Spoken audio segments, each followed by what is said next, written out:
সকালের প্রথম দিককার সময়ে সুষ্ঠু পরিবেশ ছিল, আমরা গণমাধ্যমকে জানিয়েছি পরিবেশ সুষ্ঠু, কিন্তু পরক্ষণেই আপনারা গণমাধ্যম কর্মীরা আপনারা দেখেছেন যে আমাদের ক্যাম্পাসে এই বহিরাগতদের আনাগোনা বাড়তে থাকে। বিশেষ করে অভিযোগ এসেছে স্টেশন বাজার, বিনোদপুর গেট,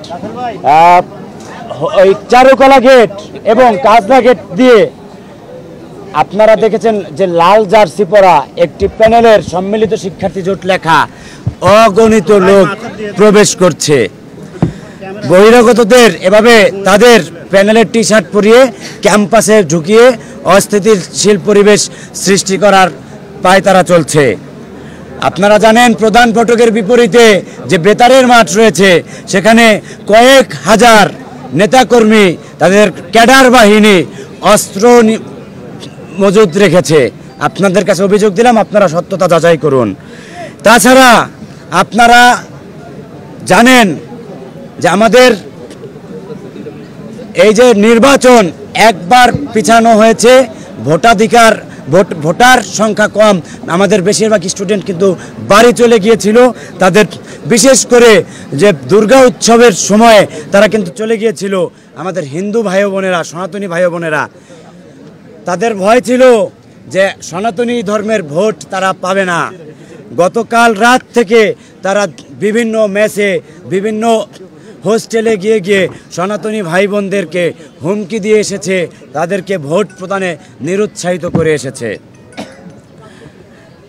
যদি সনাতনী কেউ ভোট দিতে আসে তাহলে তাদেরকে হুমকি দিয়ে এসেছে, তাদের একাডেমিক লাইফ হুমকিতে পড়বে। তাছাড়া ভুয়া সাংবাদিক সেজে ক্যাম্পাসে অনেকেই অবস্থান করছে। প্রশাসনের কাছ থেকে ভুয়ো কার্ড নিয়ে, তাদের কোনো আসল অরিজিনাল সাংবাদিক বা প্রেস কোনো কার্ড নেই, প্রশাসনের কাছ থেকে ভুয়ো কার্ড নিয়েছে। শিবিরের সাবেক সভাপতি আশরাফুল ইসলাম ইমন, তিনি কোন সাবেক সভাপতি রাজশাহী বিশ্ববিদ্যালয় শিবিরের, তিনি মিডিয়া কার্ড নিয়ে, সাংবাদিক কার্ড নিয়ে ক্যাম্পাসে প্রবেশ করেছে। তাছাড়া আপনারা দেখবেন ছাত্রী সংস্থার মেয়েরা তাপসী রাবেয়া হলের যে ভোট কেন্দ্র, সেই ভোট কেন্দ্রে কৃত্রিম জটলা তৈরি করে রেখেছিল সকাল থেকে। আমাদের ঐক্যবদ্ধ নতুন প্রজন্ম প্যানেলের যারা আছেন তারা বারবার অভিযোগ দিয়েও এর প্রতিকার কিন্তু পায়নি, প্রশাসনের কাছে দিয়েছে। এবং আপনারা জানেন রোভার স্কাউট নামের বা বিভিন্ন যে স্বেচ্ছাসেবী সংগঠন, তারাও কিন্তু শিবিরের হয়ে ভোট চাচ্ছে ভোটারদের কাছে। দুইজন এর মধ্যে কিন্তু কয়েকজন প্রমাণ সাপেক্ষে আমরা ধরিয়ে দিয়েছি, যার কারণে তাদেরকে কিন্তু দায়িত্ব থেকে অব্যাহতি দেওয়া হয়েছে।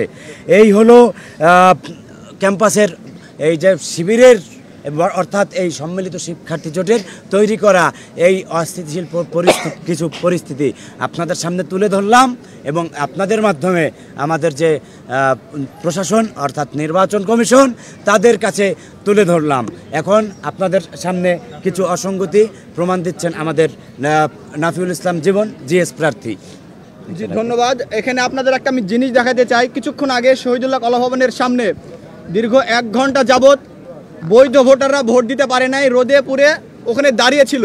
এখানে আমাদের আমাদের একজন প্যানেলের এজেন্ট আমাকে জানিয়েছে ওখানে 100 ব্যালট পেপার স্বাক্ষর করা হয়েছে, উপস্থিত জাল ভোট করার জন্য অপচেষ্টা করা হয়েছিল। এখানে আমরা দেখেছি রোভার স্কাউটের সদস্য, সে ওখানে যে ভোট চাচ্ছে এবং সে ভোটারদের ভিতরে যাইতে বাধা প্রদান করছে। সে ম্যানেজমেন্ট স্টাডিজ ডিপার্টমেন্টের শিক্ষার্থী, এই তার পরিচয়। সে হচ্ছে ম্যানেজমেন্ট স্টাডিজের শিক্ষার্থী, সে রোভার স্কাউটের জায়গা থেকে সে ওখান থেকে ভোট চেয়েছে এবং সে ওখানে ভোট প্রদানে বাধা সৃষ্টি করেছে। এই জায়গায় আপনারা তদন্ত করে দেখবেন। আমরা চাই এই ব্যাপারে যেন বিশ্ববিদ্যালয় প্রশাসন, নির্বাচন কমিশন সুস্পষ্ট ব্যাখ্যা প্রদান করে। জি। আর যে শহীদুল্লাহ কলা ভবন অর্থাৎ জিয়া হলের যেই ভোট কেন্দ্রটি, সেই ভোট কেন্দ্রটি আপনারা জানেন, আমরা মিডিয়ার উপস্থিতিতে ওখানে ছিলাম, আপনারা অনেকেই দেখেছেন। প্রায় 1 ঘন্টা ভোটাররা কেন্দ্রে ঢুকতে পারেনি, অর্থাৎ 1 ঘন্টা এই ভোট বন্ধ ছিল। এই 1 ঘন্টা কেন ভোট বন্ধ ছিল এটা আমরা ওই কেন্দ্রের যে প্রিজাইডিং অফিসার এবং আমাদের নির্বাচন কমিশনের যারা আমাদের দায়িত্বে আছেন তাদের কাছে এটা আমরা জবাব চাই। এখন জি আপনাদের প্রশ্ন থাকলে 1:30 থেকে 2:30, প্রায় 1 ঘন্টা। তারা কোনো কারণ জানায়নি। বলা হচ্ছে যে ভিতরে অসুবিধা, চাপ। শহীদুল্লাহ কলা ভবন, জিয়া হলের 150 নম্বর রুম, জিয়া হল।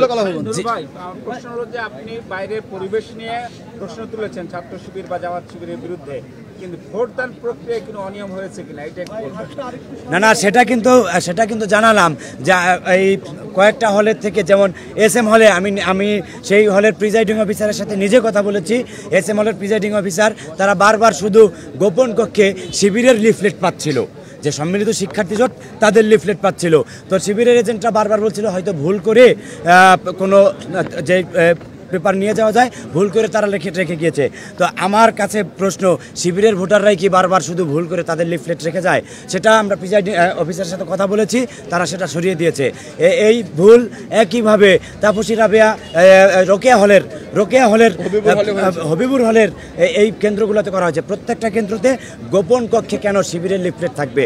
এবং শহীদুল্লাহ হল অর্থাৎ জিয়া হলের যেই শহীদুল্লাহ ভবন, জিয়া হলের যেই ভোট কেন্দ্র, সেই ভোট কেন্দ্রে কেন 1 ঘন্টা ভোট দান বন্ধ ছিল? আমরা কিন্তু মিডিয়া সহকারে গিয়ে তাদেরকে জিজ্ঞাসা করেছি, তারা মিডিয়ার সামনে কিন্তু সদুত্তর দিতে পারেনি। তারা 100 ব্যালট পেপার সিগনেচার করে রেখেছিল। 1 ঘন্টা বন্ধ রাখার পরে আমরা গিয়ে 100 ব্যালট পেপার পেয়েছি। এই 1 ঘন্টার মধ্যে যে তারা জাল ভোট করেনি, তার কিন্তু আমরা কিন্তু সেই অভিযোগ পেয়েছি তারা জাল ভোট করেছে। তারা কিন্তু এটা প্রমাণ করতে পারেনি যে জাল ভোট করেনি। তো নিয়ম হচ্ছে, নির্বাচন কমিশনের নিয়ম অনুযায়ী একজন ভোটার যাবে, তাকে 6টি ব্যালট পেপার সিগনেচার করে দিবে, সে 6টি ব্যালট পেপারে ভোট দিয়ে ভোট প্রদান করবে। কিন্তু ভোটার উপস্থিতির আগে কেন আমরা 100 ব্যালট পেপার পেলাম? এই 100 ব্যালট পেপার আগে থাকতে সিগনেচার করে রাখার এই নিয়মটি তাকে কে দিল বা কেন করলো, এটার জবাবের আওতাধীন। এবং এটা যদি অনিয়ম করে থাকে, নির্বাচনের নিয়ম বহির্ভূত কোনো কাজ করে থাকে, এর উপযুক্ত জবাব এবং 1 ঘন্টা যে ভোটাররা ভোট দিতে পারলো না, সেটার নতুন কোনো ব্যবস্থা করতে হবে এই নির্বাচন কমিশনের। লাইন জ্যামিংয়ের যে ব্যাপারটা, সেটা আমরা দেখেছি বিভিন্ন হলগুলোতে, কেন্দ্রগুলোতে লাইন জ্যামিংটা হচ্ছে। এটা আসলে ভোট কমানোর একটা কোনো মাধ্যম কিনা, কি মনে হচ্ছে? এটা কিন্তু আমরা বললাম একদম। হ্যাঁ, আচ্ছা, এই উত্তরটা আমি দিই। আপনারা দেখবেন সকাল দিকে উৎসবমুখর পরিবেশে শিক্ষার্থীরা ভোট প্রদান করেছে, কিন্তু দেখবেন যখন বেলা বাজে 3টা 2:30, তখন থেকে কিন্তু কয়েকটা কেন্দ্রে শুধু দীর্ঘ লাইন। এই দীর্ঘ লাইন কেন? ওই যে 1 ঘন্টা মেকানিজম করছে। আমরা শঙ্কা করছি ভোট কারচুপি হচ্ছে কিনা।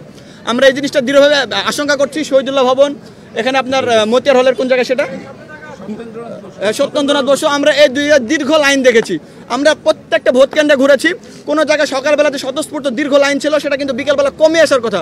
কিন্তু আমরা দেখেছি 1 ঘন্টা যাবৎ এই 2টা ভোট কেন্দ্রে ব্যাপক লম্বা লাইন। 1 ঘন্টা যাবৎ শিক্ষার্থীরা ভোট দিতে পারে নাই, দেওয়া হয় নাই। কোনো ভোটার 1 ঘন্টা এই হলের ভোট কেন্দ্রে 1 ঘন্টা কোনো ভোটার ঢোকেনি। আপনি বলছিলেন যে এই জামাত শিবিরের লোকজন অস্ত্র নিয়ে গেটের ওই পাশে যে রয়েছে, কিন্তু আমরা ওখানে দেখেছি যে তারা খিচুড়ি রান্না করে খাইছে। ওখানে অস্ত্রের আসলে ওইভাবে কোনো তথ্য পাওয়া যায় নাই। এই ব্যাপারে আপনার মন্তব্যটা? আরএমপি ক্লিয়ার করেছে এটা শুধুই প্রোপাগান্ডা এবং এটা হচ্ছে এক ধরনের গুজব। আচ্ছা, এটা প্রচার করেছে। আচ্ছা, আমার কথা শুনেন। আপনারা যাচাই করেন, আপনারা 1 নম্বর কথা আপনারা যাচাই করেন, আর 1 নম্বর যাচাই করেন। আর দ্বিতীয় কথা হচ্ছে, তারা কোন উদ্দেশ্যে সেখানে আজকে জামাত শিবিরের নেতারা রাখছেন? হ্যাঁ, খিচুড়ি পার্টি করেনি কেন?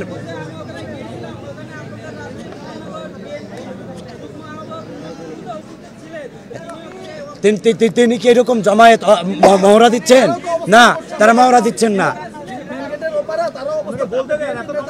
আপনার হ্যাঁ,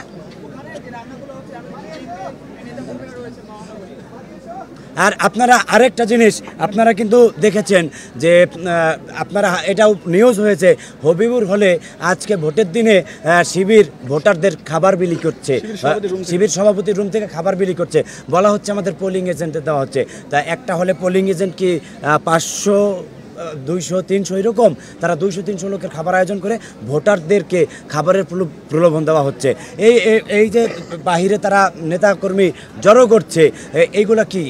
এগুলার তো উদ্দেশ্য খারাপ, যে নির্বাচনে কোনোভাবে তারা জানে যে এখানে আমাদের প্যানেলের একটি ভালো অবস্থান আছে, অন্যান্য যেই বিশ্ববিদ্যালয় অন্যান্য ছাত্র সংসদ যেরকম রেজাল্ট হয়েছে এখানে সেরকম রেজাল্ট হওয়ার কোনো সম্ভাবনা নেই, তাদেরকে এখানে একচেটিয়া জিতে যাওয়া সম্ভব না। শিক্ষার্থীরা তাদেরকে ভোটের ব্যালটের মাধ্যমে তাদেরকে প্রতিহত করবে। যখন তারা বুঝতে পেরেছে তখনই তারা এই অনিয়মগুলো তারা বহিরাগতদের আনা শুরু করেছে, ভুয়া আইডি কার্ড দিয়ে, ভুয়া জার্সি দিয়ে বহিরাগতদের আনা শুরু করেছে, এই ভোট বন্ধ রেখেছে, লাইন জামিং করেছে। এইগুলো অতি শীঘ্রই সমাধান করা হোক। আমরা শিক্ষার্থীদের সাথে কথা বলেছি, তারা খুবই ক্ষুব্ধ। আপনারা প্রশ্ন না করে আপনারা শিক্ষার্থীদের কাছে গিয়ে খোঁজ নিন, তারা কি আসলেই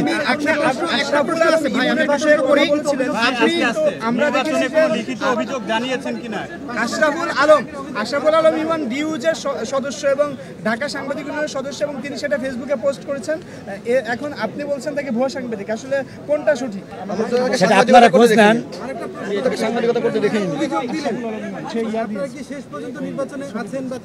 আমরা গণতান্ত্রিক দল, আমরা 17 বছর যুদ্ধ করেছি শুধু একটি গণতান্ত্রিক প্রক্রিয়া নির্বাচনের জন্য। আমরা শিক্ষার্থীদের সর্বশেষ রায় পর্যন্ত দেখব। আমরা নির্বাচনে অংশ নিয়েছি, আমরা নির্বাচন করব, আমরা শিক্ষার্থীদের সাথে আছি। শিক্ষার্থীরা ইনশাআল্লাহ আপনারা দেখতে পাবেন ব্যালটের মাধ্যমে এই শিবিরের যে সব অপকর্ম সেগুলো তারা ব্যালটের মাধ্যমে জবাব দিবে।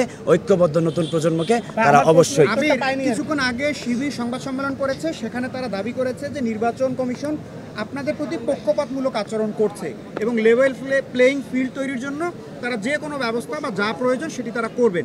আপনাদের অবস্থানটা কি একই রকম? আমরাও শোনেন, তারা বিভিন্ন হলে খাবার খাইয়ে, তারপর রোবার স্কাউট দিয়ে ভোট চাইয়ে, রোবার স্কাউটের 2 জনকে আমরা হাতে নাতে ধরেছি যে তারা শিবিরের জন্য ভোট চাচ্ছে। রোবার স্কাউট, তারপরে বিএনসিসি, তারা তো ভোট চাওয়ার কথা না, তাদেরকে বিভিন্ন জায়গায় সেট করে বিভিন্ন তাদেরকে মানে লেভেল প্লেইং ফিল্ড নষ্ট করে তারা আসছে হলো লেভেল প্লেইং ফিল্ডের বয়ান দিতে। লেভেল প্লেইং ফিল্ড আমরা চাই, আমরা আমরা এখানে নিশ্চিত যে লেভেল প্লেইং ফিল্ড যদি শেষ পর্যন্ত থাকে এবং ইলেকশন ইঞ্জিনিয়ারিং ছাড়া যদি সুষ্ঠু পদ্ধতিতে ভোট গণনা হয়, আমরা নিরঙ্কুশভাবে জয়লাভ করব।